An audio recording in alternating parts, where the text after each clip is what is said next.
Vous écoutez Réseau Santé, votre podcast des médecines complémentaires. Voici votre animatrice, Marie-Lise Pelletier.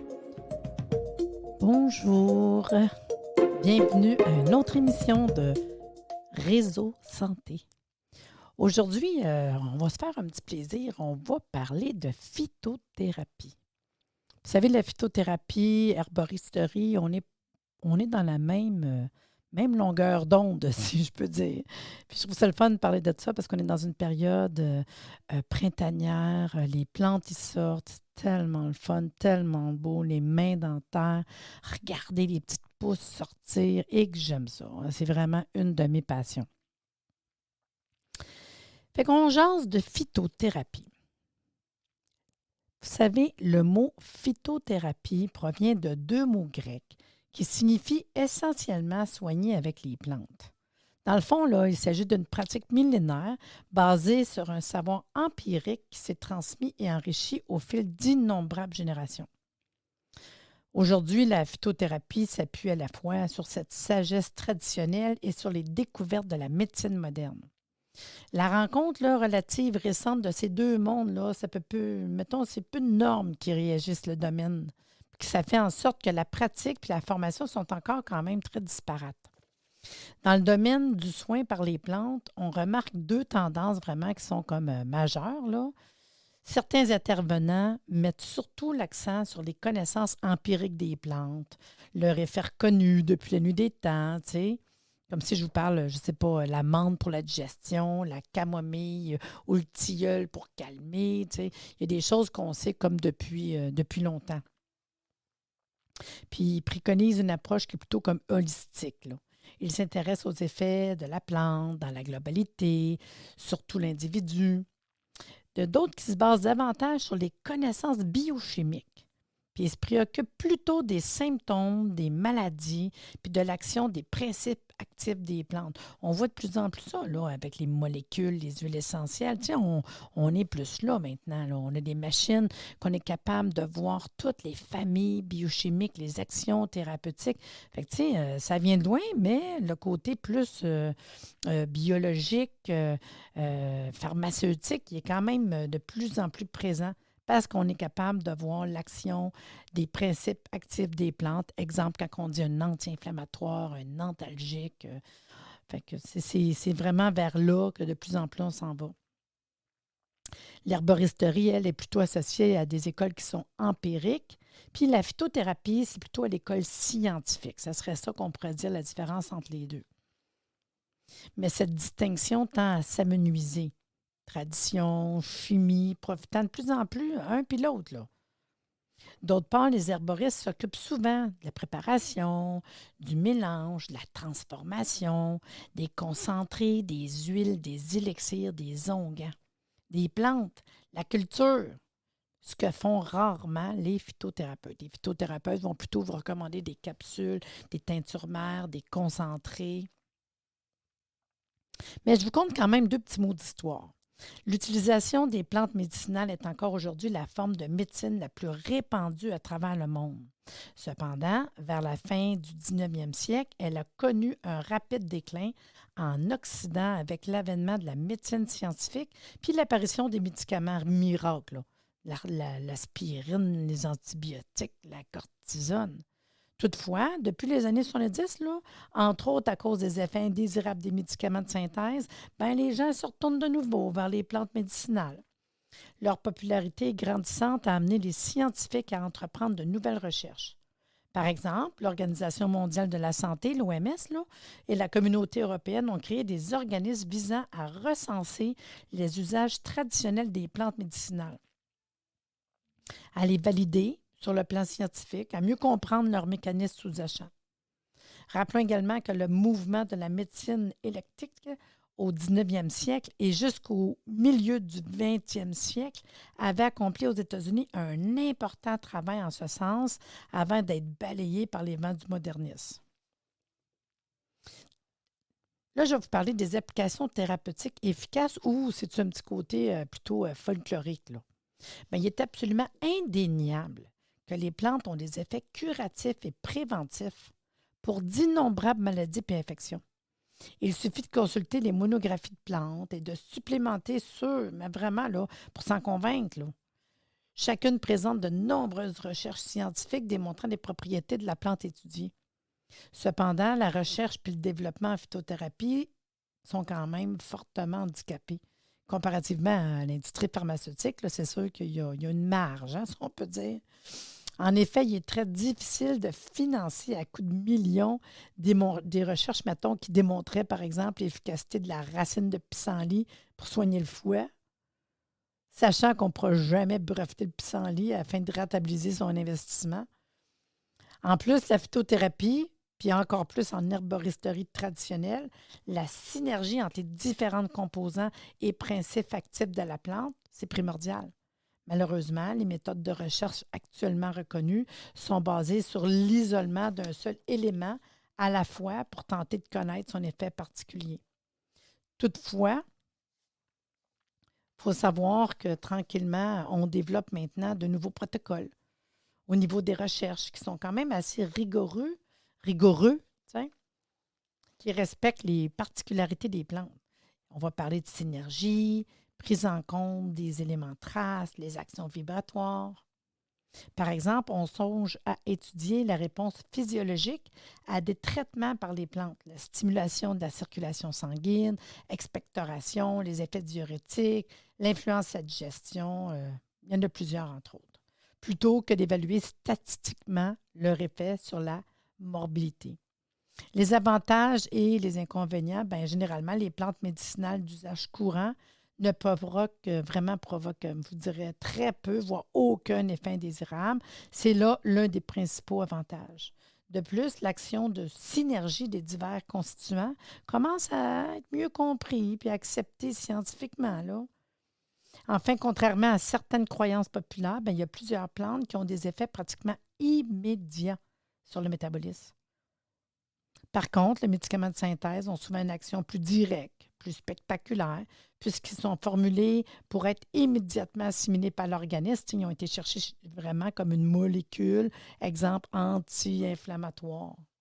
Il est également plus facile de s'assurer de leur composition exacte, de la qualité de leurs conditions, de la conservation. Puis, il faut savoir quand même le côté contre-indication. Tout ce qui est naturel, ce n'est pas inoffensif, là. Fait que certaines plantes sont tout bonnement toxiques et d'autres peuvent être nocives en interaction avec d'autres plantes. Des médicaments, des suppléments. La plupart des monographies des plantes médicinales indiquent les interactions nuisibles potentielles de chacune. C'est souvent, moi, je vais sur, exemple, il y a un site Internet qui s'appelle Passeport Santé, que j'aime beaucoup, en fait. Il est très intéressant. Puis, dans ce site-là, on a la monographie.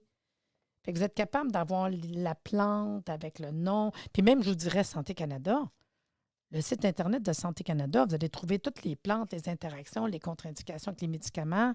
Parce qu'il y a quand même un danger quand on prend des plantes. Souvent, c'est aussi la quantité, la concentration. Tu sais, puis on ne se rend pas compte, c'est pas grave, c'est des plantes. Fait que je vous dirais...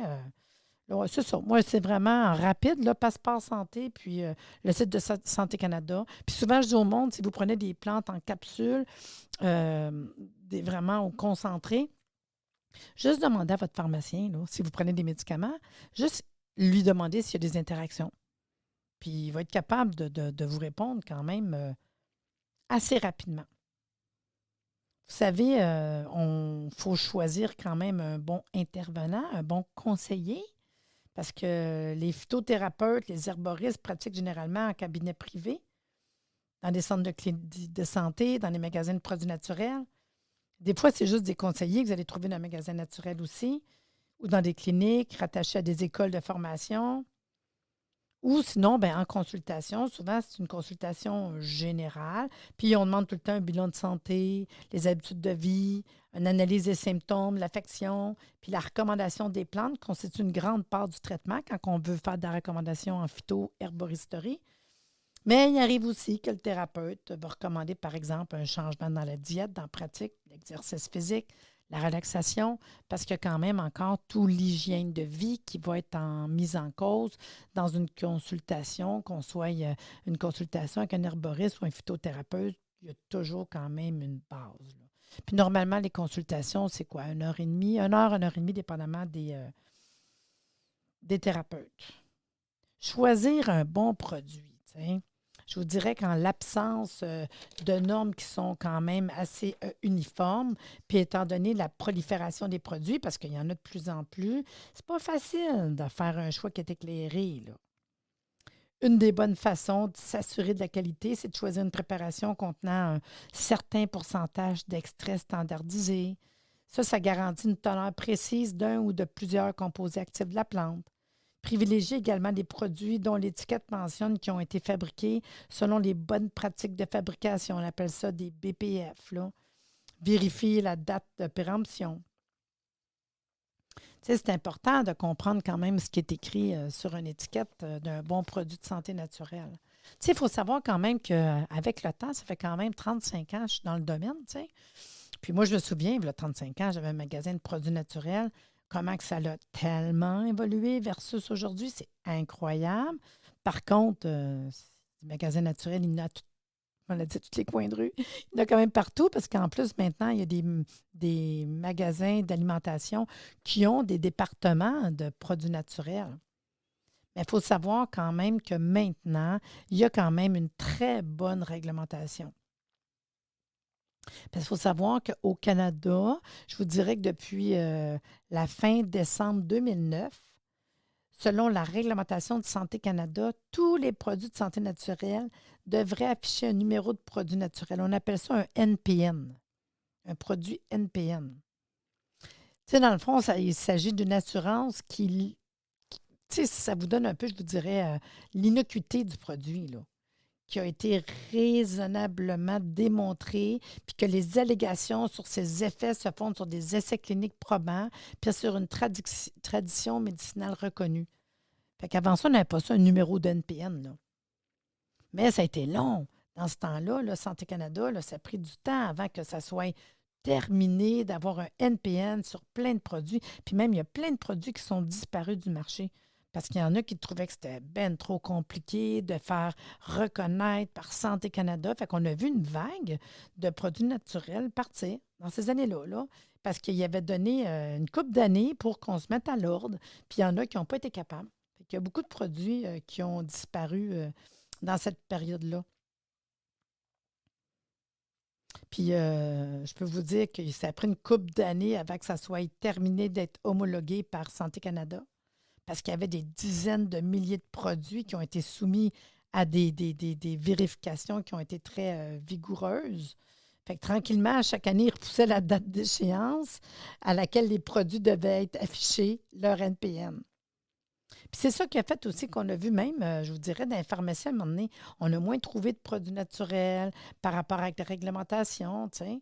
Fait qu'au début, il y avait des réglementations qui étaient plus temporaires, qui permettaient la vente légale de certains produits en attendant qu'ils soient homologués, tu sais.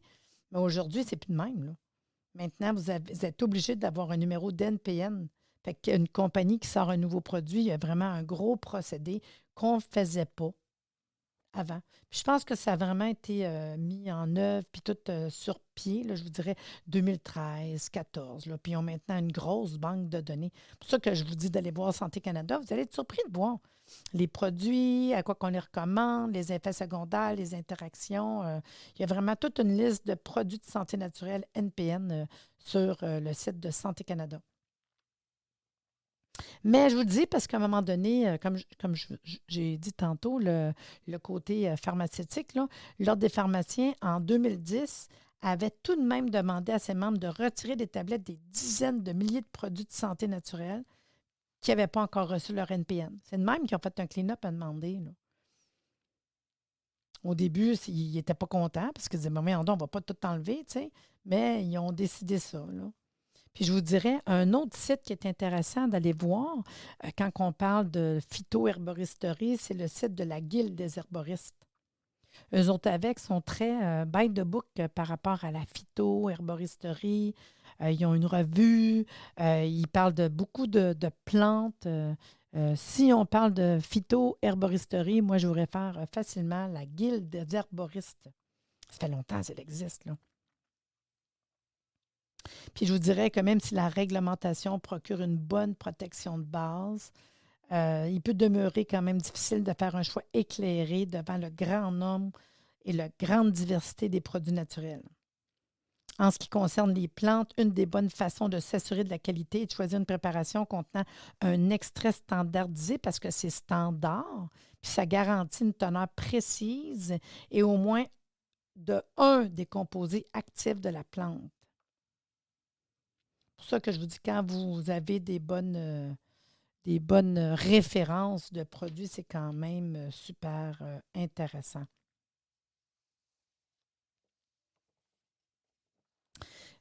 En fait, quand on parle de phytoherboristerie, je vous dirais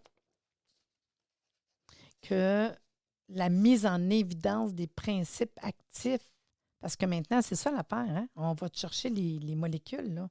Avec l'avènement de la chimie moderne, des instruments de laboratoire précis, bien maintenant, les scientifiques commencent à s'intéresser aux composants moléculaires des plantes, puis à entreprendre maintenant des recherches systématiques. Puis des exemples que je peux vous donner là, pour corroborer les observations empiriques là, qui ont été faites. Là. Il y a le Whitering étudia la digitale.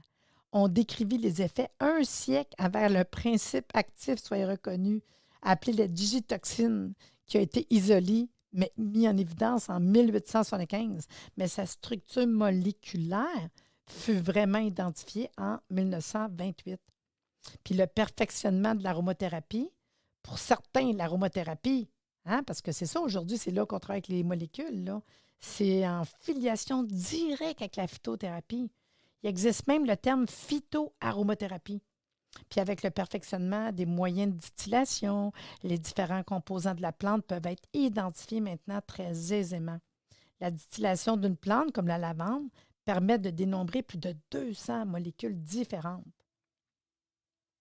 Puis la composition d'une plante peut varier d'un spécimen à l'autre, dépendamment du terrain, les conditions de croissance, l'humidité, la température, l'ensoleillement, puis qui vont déterminer ce qu'on appelle en aromathérapie, dans le fond, le chémotype. Mais comment qu'on peut s'en servir, vous pensez, des plantes médicinales? Bien, les plantes possèdent des principes actifs très puissants qui se trouvent soit dans les racines, soit dans l'écorce, soit dans les feuilles, soit dans les sommités fleuries, les fruits et la résine aussi. Puis une partie utilisée de la plante varie d'une espèce à l'autre, ou pour une même plante, selon l'effet désiré. La tisane de plante, c'est celle-là quand même la plus connue de plantes au niveau médicinal. Hein? Souvent, quand on dit des herbages, de l'herboristerie, bon, on pense tout de suite à tisane. Ça reste que c'est une réalité. Mais il existe une grande variété de modalités et d'usages. En externe, je pourrais vous dire, mettons, comme des cataplasmes, des compresses, des bains de bouche, un bain aussi. En consommation, on peut ingérer des plantes. On parlait tantôt, je ne sais pas, la menthe. Moi, manger une feuille de menthe comme ça ou de basilic, wow, tu sais. Fait que c'est possible de l'ingérer, faire des cures, des infusions, des décoctions, l'inhaler aussi. Puis selon les circonstances, le type de plante, bien, on va utiliser des plantes qui sont fraîches ou au contraire qui pourraient être séchées. Tu sais, quand je vous parle du basilic ou encore là de la menthe, exemple, moi j'en fais pousser beaucoup dans mon jardin l'été, mais quand arrive l'automne, bien, je prends toute ma menthe, puis je la fais sécher, puis je la mets dans un sac, puis tout l'hiver, mes tisanes de menthe, bien, c'est ma menthe séchée que moi, j'ai pris à l'automne chez moi, tu sais. Dans une préparation vendue, des fois, ça peut être aussi en herboristerie ou faite maison, là, tu sais. En usage externe, l'exemple que je pourrais vous donner, là, on pourrait soulager, mettons, même juste une piqûre d'insecte. Faites l'essai un moment donné, là. On pourrait frotter, là, mettons, vous faites piquer par une guêpe, OK, ou un insecte. Allez chercher une feuille que vous connaissez, une feuille d'une plante que vous connaissez facile. Mettons que tu es dans le bois, là. Puis juste avoir, là, tu frottes la feuille après tes mains, là, pour avoir un peu de jus, là, puis mets-les sur ta piqûre. Je vous dis instantanément, ça fait du bien. De juste frotter une feuille fraîche. Puis idéal, ça pourrait être, mettons, comme du plantain. Ceux qui connaissent ça, une feuille de plantain. Mais sinon, une petite feuille verte qu'on connaît, il n'y aurait pas de souci. Vous verriez vraiment l'effet que ça fait. Parce que sinon, ça peut être du plantain. Même on pourrait faire un petit baume de plantain pour venir soulager une piqûre d'insecte. Le bain buccal, souvent, ça, c'est intéressant. On peut se gargariser, mettons, une solution de clou de girofle, là, qu'on pourrait juste mastiquer, là. Prendre un clou de girofle, là, tu le mâches, là, ou tu le mets juste près d'une dent qui fait mal. Ben, on est en phytoherboristerie, là. Tu sais, c'est aussi niaiseux que ça, là. Tu ne l'avales pas, là, mais tu fais juste le mastiquer, tu vas voir que ça l'arrête une douleur rapidement dans la bouche, là. Juste une petite dent douloureuse, tu fais déposer ton clou de girofle, puis wow! C'est vraiment anesthésie locale, rapide. Puis moi, souvent, je trouve que le calendula, vous pouvez vous trouver une teinture mère de calendula. Ça, c'est magique pour moi, là. Ça, la teinture mère de calendula, une coupe de gouttes dans un petit peu d'eau, là. Souvent, je vais dire 10 pour 1, là, mettons, là. Fait que je peux dire une quantité de calendula pour 10 quantités d'eau. Puis là, tu peux te faire tout. Je vous dis tout, tout, tout. Un gargaris, tu ne l'avales pas, tu le craches après, là, pour n'importe quel bobo dans la bouche. On peut s'en servir pour un cataplasme. On peut s'en servir pour nettoyer n'importe quelle plaie parce que le calendula, c'est antiviral, antibactérien, antifongique, anti-infectieux. Hey, c'est vraiment le fun. Moi, je trouve que dans une trousse d'urgence, une teinturement de calendula, c'est un wow. Même ça se fait en huile, hein? L'huile de calendula. Fait que si on veut l'appliquer en quelque part, c'est vraiment le fun. Puis calendula, achetez-vous un plant, vous faites-en pousser des graines l'été, là. Super belles fleurs jaunes, wow, qui poussent super bien, là. On pourrait se faire des cataplasmes. Puis un cataplasme, c'est pas compliqué, là. Un cataplasme, on prend en général une plante fraîche qui peut être broyée, coupée en morceaux. Mettons, comme là, je viens de vous parler de la calendula, si vous en avez, là. Ça peut être aussi la chili millefeuille que j'aime beaucoup qui pousse partout sur le bord du chemin. Moi, j'en ai plein chez moi aussi. Ça pousse super facile, là. Fait qu'on peut la plante fraîche, la broyer, la couper en petits morceaux pour libérer plus facilement les substances qui vont pénétrer dans votre peau. Exemple, on pourrait même, il y en a peut-être qui connaissent ça, là, facile, niaiseux, là. On pourrait prendre un cataplasme de feuilles de chou fraîches. Oui, oui, de la feuille de chou, là. Fait que feuille de chou frais qu'on va venir broyer, là. Puis on peut même la mettre dans l'eau tienne pour la faire ramollir, là. Même l'exemple qu'on peut faire pour le chou, toutes les douleurs articulaires, même juste prendre la feuille de chou, t'as fait ramollir dans l'eau chaude, t'as mis sur ton genou, direct de même. Je vous le dis, quelqu'un qui a une douleur, là, l'arthrite, là, il va dire, ben voyons, on a une feuille de chou. Les femmes qui ont allaité, qui ont une montée de lait, qui ont déjà essayé ça, là, feuille de chou directement sur le sein, là, je vous le dis, là, wow! Pour une montée de lait, là, ça fait tellement du bien. Ça l'ôte la douleur, ça fait comme décompresser. C'est vraiment super le fun. Même il y en a qui prennent, c'est tout le temps en herboristerie, ça, là. De l'ail cuit, la vapeur sur une verrue. Pour enlever une verrue, je vous dis, c'est un truc vraiment le fun, là. Puis on pourrait prendre la feuille broyée puis la mélanger dans un peu de farine de lin pour avoir une petite consistance, tu sais, pour le mettre comme sur une blessure, une coupure, là. C'est ça qu'on appelle un cataplasme. On pourrait aussi se faire une compresse. Une compresse, ça serait de prendre un tissu qu'on va venir plonger dans une préparation liquide, un genre d'infusion, de décoction de plantes, puis on le renouvelle. Tu sais, on pourrait prendre, mettons, je viens de parler, exemple d'un engorgement des seins d'une femme qui allaite, là. On pourrait prendre des graines d'anis vert, faire la tisane, puis faire des compresses, mettre directement sur les seins qui sont engorgés. Pour désinfecter, tantôt, par exemple, j'ai parlé de calendula, là. Fait que désinfecter une petite plaie, là. Un petit peu de calendula, mettre directement sur la plaie avec une petite ouate. C'est pas plus compliqué que ça, là. En massage, on pourrait faire pénétrer des principes actifs des plantes ou l'huile de massage. C'est plus facile des fois des huiles. Fait que tu peux prendre de l'huile que des plantes ont macéré dedans. L'exemple de l'huile d'arnica. Ça se vend comme ça, toute prête, là, mais vous pouvez la faire vous-même. Mais l'huile d'arnica, là, les coups, les traumatismes, les raideurs, et ça, c'est un autre wow! L'inhalation, exemple, une tisane de menthe, tu fais respirer avec un petit linge par-dessus ta tête. Et ça débloque les sinus. Puis je pourrais le faire avec du thym l'hiver.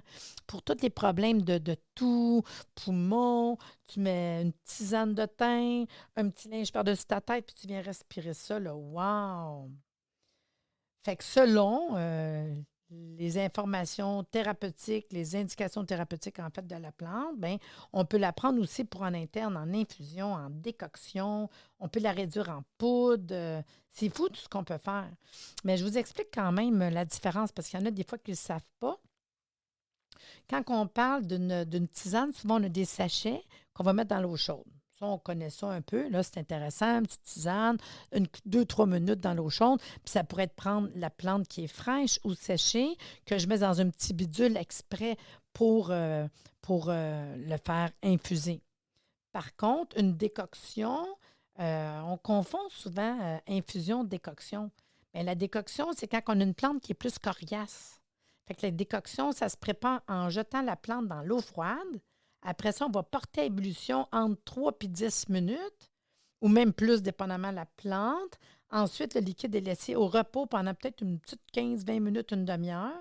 Puis la décoction permet d'extraire les principes actifs de la plante. Je vous dirais une chose que j'aime beaucoup, moi, en décoction, il y a l'aubier de tilleul, parce que c'est comme un genre d'écorce. L'aubier, c'est entre l'écorce et l'arbre du tilleul, qui est très bon réinvesti, là. Puis ça se vend. Vous achetez ça, c'est comme du bois. C'est vraiment bon. Puis le goût, il est vraiment doux, là. Ça s'appelle l'aubier de tilleul. Mais si on ne peut pas mettre ça dans l'eau bouillante 3 minutes, on ne va rien avoir comme principe actif, là. C'est tellement coriace, là. Il faut vraiment le faire bouillir, là. Tu sais, fait qu'on n'a pas le choix pour l'aubier de tilleul. L'autre que je vous dirais, de la cannelle. Des bâtons de cannelle qu'on fait bouillir, là, avant de la boire pour le mal de gorge, pour l'hiver quand tu es fatigué, c'est wow, mais ça prend une décoction. Et il y a d'autres plantes comme la prêle, exemple, qui est très coriace. Bien, elle, on peut la mettre en poudre, puis l'ajouter, mettons, au repas. C'est full de minéraux, là. On peut faire des décoctions de prêle aussi, là, la faire bouillir super longtemps, là. Mais par contre, dans les plantes, il y a des plantes qu'on peut pas faire ça, comme la reine des prés. Ça ne peut pas bouillir en décoction parce que là, ça serait ben trop haute température. C'est fragile quand même. Puis, on peut filtrer ou non la décoction, là. C'est quelque chose qui est quand même super le fun, là. Puis, en terminant, ben, je vais vous parler, mettons, d'une plante. Je ne peux pas parler de toutes les plantes, là. Par contre, si vous tripez, là, moi, sur mon site www.energiesanté.ca, ben, j'ai des formations en ligne préenregistrées. Puis, j'ai une formation d'une journée de 7 heures qui vous donne toute une base en phytothérapie. Puis, on passe au travers des meilleures plantes. Ben, sinon, vous pouvez vous trouver des bons livres aussi de référence, là. Mais je termine en vous parlant d'une plante que j'aime beaucoup. J'en ai parlé tantôt, qui est l'Achillée millefeuille, qu'on retrouve dans la plupart de nos bords de chemin, là. Je vous dirais même les petites routes de campagne, là. Tout le long des petites routes de campagne, souvent, vous voyez de l'Achillée millefeuille. C'est facile de prendre un plant puis venir le planter chez vous puis le garder vivace parce que c'est une plante qui est vivace. Moi, j'en ai tout le temps chez moi. C'est une belle fleur qui vient s'étendre avec un beau feuillage. C'est vraiment très intéressant, super doux. Fait que c'est la même famille que les chrysanthèmes, en fait, là. Fait que les propriétés thérapeutiques de l'Achillée millefeuille, c'est connu depuis des millénaires. Son nom vient du Héros grec Achille, qui, au cours d'une bataille, en a pansé un roi qui est blessé. Les sommités fleuries de cette plante ont des propriétés digestives, c'est tonique amer, cholérétique, nettoyante, diurétique, antimicrobe, fongicide et antibactérienne. Elle réduit la haute pression, améliore la circulation et tonifie les parois veineuses. On peut même beaucoup le recommander pour les problèmes de peau, entre autres l'eczéma. Puis ceux qui ont beaucoup de congestion, le nez bloqué, surtout par rapport aux allergies. Puis ce qui est le fun, c'est qu'on peut la préparer de toutes les manières. Faire une pommade, une tisane, tantôt je parlais de faire une compresse, c'est hyper facile. Les principes actifs de l'Achillée millefeuille en font un sédatif utéro-ovarien, super bon pour les femmes, favorise les menstruations et les régularise tout en étant un antispasmodique qui vous enlève les crampes, les douleurs. Fait qu'on le recommande pour la fatigue générale, les spasmes des voies digestives et utérines, les règles douloureuses ou trop abondantes, les troubles de la ménopause, de la circulation, les varices, l'hémorroïde.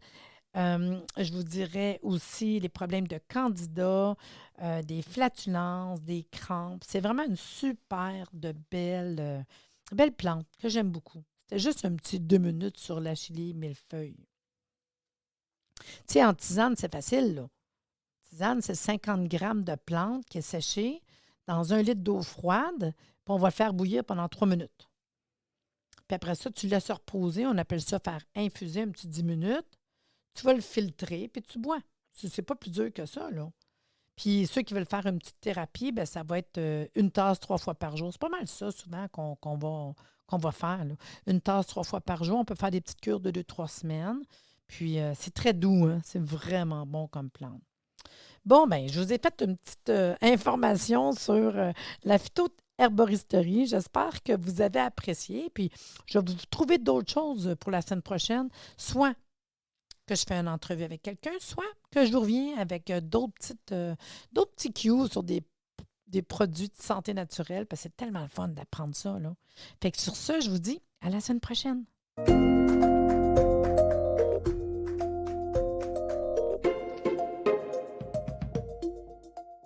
Merci de nous avoir écoutés. Soyez des nôtres tous les mardis à compter de 9h30 pour des entrevues avec un invité différent qui saura vous plaire. Si vous aimez le podcast, abonnez-vous pour être informé et partagez en grand nombre.